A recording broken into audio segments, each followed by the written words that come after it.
Allow other people to speak first. It's not about what you have to say, it's about what you have to learn.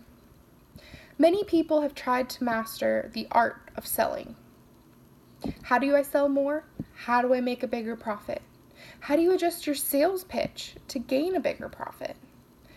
This question has been the basis of many studies, but it has also been the turmoil of many companies' profit margins. I've come today to go over a couple ways that you can be more successful in your sales environment. First, you need to understand the current situation of your buyer. Are they happy in their current environment? Are they looking for ways to grow? How long have they been using their current process? All of these questions establish a foundation. And with that foundation, a successful salesman can better understand the customer's situation and the motives behind their decision making. Then the salesman needs to seek out the issue that your customer is having, even if they don't know, that some of them are an issue. You need to ask about problems. For example, how many people does it take to complete a task? Why is that task not being completed faster? Why is it not being done with fewer people? How reliable is the equipment or their current service provider? All these questions help give you a better understanding of the problem that the customer is facing.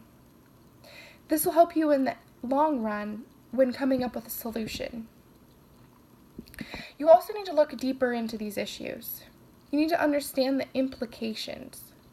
So you need to ask questions like, how much extra does it cost the company since more people are needed to complete this task? How does the longer completion time impact the employees' moods?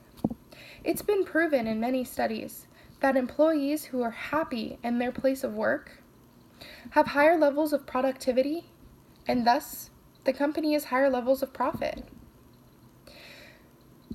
The last type of question that you really need to ask to be successful is payoff questions.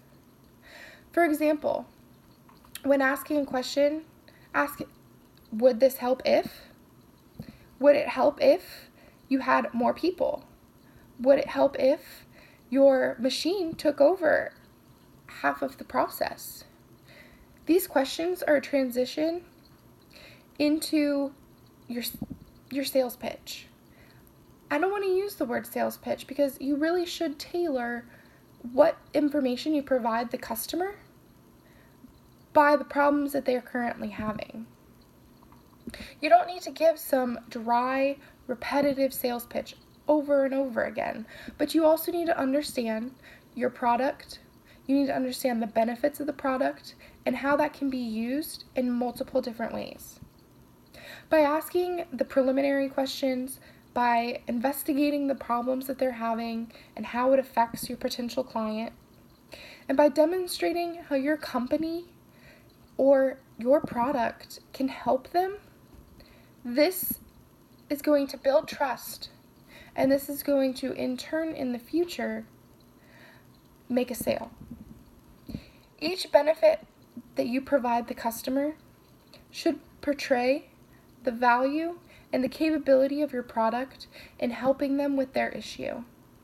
It's not about selling your product to just anyone. It's about tailoring your product to fit the needs of everyone.